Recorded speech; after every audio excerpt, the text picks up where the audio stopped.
கிறிஸ்துவுக்குள் பிரியமானவர்களே, கர்த்தராகிய இயேசு கிறிஸ்துவின் நாமத்தினால் உங்கள் அனைவருக்கும் என் அன்பின் வாழ்த்துதலை தெரியப்படுத்துகிறேன். கர்த்தர் இன்று உங்களுக்காக கொடுக்கும் ஆசீர்வாத வசனம் நீதிமொழிகள் 16வது அதிகாரம் 7வது வசனம்.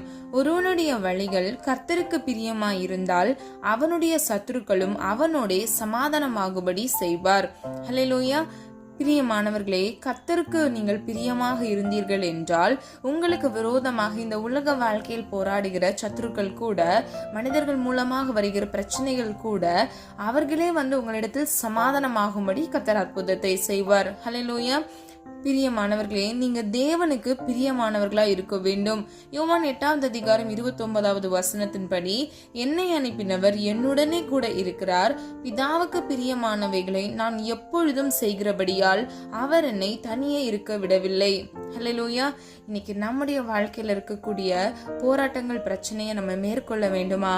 நம்ம கூட யார் இருக்க வேண்டும்? கர்த்தராகிய இயேசு கிறிஸ்துவும் பிதாவாகிய தேவனும் நம்மோடு கூட இருக்க வேண்டும். அப்பொழுது நம்முடைய வாழ்க்கையில் இருக்கக்கூடிய எல்லா விதமான போராட்டங்கள், பிரச்சனைகளுக்கு கர்த்தர் ஒரு விடுதலையை கட்டளையிடுவார். அது மாத்திரமல்ல, நம்முடைய சத்துருக்கள் நம்மிடத்தில் சமாதானமாவார்கள். பிரியமானவர்களே, என்னை அனுப்பினவர் என்னுடனே கூட இருக்கிறார், பிதாவுக்கு பிரியமானவர்களை நான் எப்பொழுதும் செய்கிறபடியால். அப்போ கர்த்தராகிய இயேசு கிறிஸ்து நமக்குள் இருக்கும் பொழுது, பிதாவாகிய தேவன் நமக்குள் இருக்கும் பொழுது நம்முடைய வாழ்க்கை எப்படி இருக்கும்? கர்த்தருக்கு பிரியமானதாக இருக்கும். அவர் நம்மோடு வாசம் செய்வார். அப்பொழுது நம்முடைய வாழ்க்கை இருக்கக்கூடிய எல்லா சூழ்நிலைகள், பிரச்சனைகள் எல்லாம் மாறுதலாக மாறி நம்ம இந்த உலக வாழ்க்கைய லகுவாக வாழலாம், நன்மையானதை சுதந்திரித்துக் கொள்ளலாம், சமாதானமாக இருக்கலாம், சந்தோஷமாக இருக்கலாம். நம்முடைய வாழ்க்கையில பிரச்சனையே இருக்காது. பிரியமானவர்களே, நம்ம எல்லாரும் என்ன செய்யணும்? கர்த்தருக்கு பிரியமாய் வாழ்வோம் என்று நம்ம தீர்மானம் எடுக்க வேண்டும். எபிரேயர் 13வது அதிகாரம் 21வது வசனத்தின்படி, இயேசு கிறிஸ்துவை கொண்டு தமக்கு முன்பாக பிரியமானதை உங்களில் நடப்பித்து நீங்கள் தம்முடைய சித்தத்தின்படி செய்ய உங்களை சகலவித நற்கிரியைகளிலும் சீர்பொருந்தினவர்களாக்குவாராக. ஹல்லேலூயா.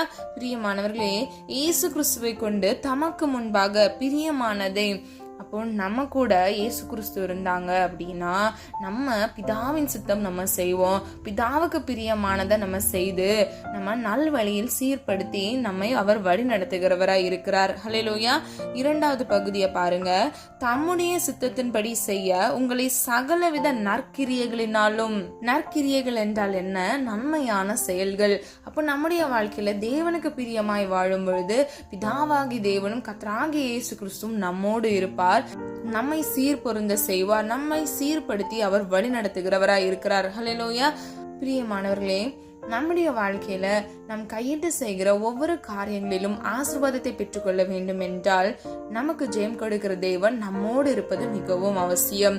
பிரியமானவர்களே, தாவீதை நீங்க எடுத்துக்கிட்டீங்க அப்படின்னா, கோலியாத்தை மேற்கொள்ளும்படிக்கு கர்த்தராகிய தேவன் தாவீதோடு இருந்தபடியினால் தாவீது அவனை எளிதில் மேற்கொண்டார். நீங்க தாவீதை எடுத்துக்கிட்டீங்க அப்படின்னா, கர்த்தராகிய தேவன் அவனுக்கு சாட்சி கொடுக்கிறார், என் இருதயத்துக்கு பிரியமானவன் என்று. அப்ப இன்னைக்கு இந்த காலை வேளையில நீங்களும் நானும் கர்த்தருடைய வாயிலிருந்து நமக்கான சாட்சியை கேட்க வேண்டும். நம்ம ஒவ்வொருவரும் கர்த்தருக்கு பிரியமானவர்கள் என்று கர்த்தர் நமக்காக சாட்சி சொல்ல வேண்டும். யாருக்கெல்லாம் இது வேணும்? பிரியமானவர்களே, நம்ம எல்லாரும் கர்த்தருக்கு பிரியமானவர்கள் தான். ஆனா கர்த்தருடைய வாயிலிருந்து நாம் பிரியமானவர்கள் என்று நம்ம சாட்சியை கேட்க வேண்டும். அவருடைய வழியில் நம்ம சீர்பொருந்தி நம்ம நடக்கும் பொழுது நம்முடைய வாழ்க்கையில ஆசீர்வாதம் மாத்திரமல்ல, நம்முடைய வாழ்க்கையில சந்தோஷம் இருக்கும், அழுகை இருக்காது, சமாதானம் இருக்கும். நமக்கு விரோதமாக போராட்டங்களை கொண்டு வருகிற சத்துருக்கள் கூட நம்மிடத்தில் சமாதானமாவார்கள். ஹல்லேலூயா. நம்ம எல்லாரும் ஒரு மனதா ஜெபிக்கலாமா? அன்பின் பிதாவே, அப்பா, எங்கள் ஒவ்வொருவரையும் அது கரத்தில் ஒப்பு கொடுக்கிறோம். நீர் என்று அப்பா எங்களுக்காக கொடுத்த வாக்குத்தத்த வசனத்திற்காக நன்றி செலுத்துகிறோம். உமக்கு பிரியமாய் வாழ எங்களுக்கு கிருபை செய்யுங்க தகப்பனே. உண்மையே சார்ந்திருந்து உம்முடைய சித்தம் செய்ய எங்களுக்கு கிருபை செய்யுங்க தகப்பனே. அப்பா, நீர் எங்களை சீர்படுத்துங்க தகப்பனே. அப்பா, நாங்கள் தனித்தே இருக்க நீர் விடாதீங்கப்பா. நீர் எங்களோடு வாசம் செய்யுங்க தகப்பனே. என்னோடு ஒரு மனதா இணைந்து ஜெபிக்கிற ஒவ்வொரு பிள்ளைகளோடு கர்த்தர் தாமே நீர் கூட இருந்து அவர்களை வழி நடத்துங்க. வலது இடதுபுறம் சாய்ந்து விழுந்து போய் விடாதபடிக்கு நித்திய பரிசுத்த வழியில நடக்க கர்த்தர் தாமே கிருபை செய்யுங்க தகப்பனே. இந்த உலக வாழ்க்கையில் உள்ள சத்ருவானவன் போராட்டங்களை மேற்கொள்ள கர்த்தர் தாமே ஒரு கிருபை கொடுப்பீராக. சத்ருவானவன் பிள்ளைகளுக்கு விரோதமாக எழுப்புகிற எல்லா சத்துருக்களின் வல்லமைகளையும் இயேசுவின் நாமத்தால் நிர்மூலமாக்கி ஜெபிக்கிறேன். பிள்ளைகளை ஆசீர்வதிங்க. அவர்களை மாத்திரமல்ல அவர்கள் குடும்பங்களையும் ஆசீர்வதிங்க தகப்பனே. ஜெயம் கொடுக்கிற தேவன் நீர் எங்களோடு இருக்கிறீர். யாக்கோபின் தேவன் எங்களுக்கு உயர்ந்த அடைக்கலமாக இருக்கிறீர். அதற்காக நன்றி செலுத்துகிறோம். ஒவ்வொரு பிள்ளைகளையும் இயேசுவின் நாமத்தினால் பரிபூர்ண நன்மையினாலும் ஆசீர்வதிக்கும்படியாய் செபிக்கிறேன். தீங்கொன்றும் அணுகாதபடிக்கு இயேசுவின் ரத்த கோட்டைக்குள் மூடி மறைத்து பாதுகாத்துக் கொள்ளுங்க. கையின் பிரயாசத்தை ஆசீர்வதிங்க. அப்பா கூட இருந்து வழி நடத்துங்க. உமது கரத்தில் அர்ப்பணிக்கிறோம், தாழ்த்துகிறோம், வெறுமையாக்குறோம். நாம மாத்திரம் மகிமைப்படுவதாக இயேசுவின் மூலம் ஜெபிக்கிறோம் பிதாவே, ஆமேன். கர்த்தராகிய தேவன் தாமே உங்களுடைய வாழ்க்கையை வெளிச்சமாய் மாற்றி உங்கள் ஒவ்வொருவருடனும் கர்த்தராகிய தேவன் கூட இருந்து உங்களை ஆசீர்வதித்து பாதுகாப்பாராக.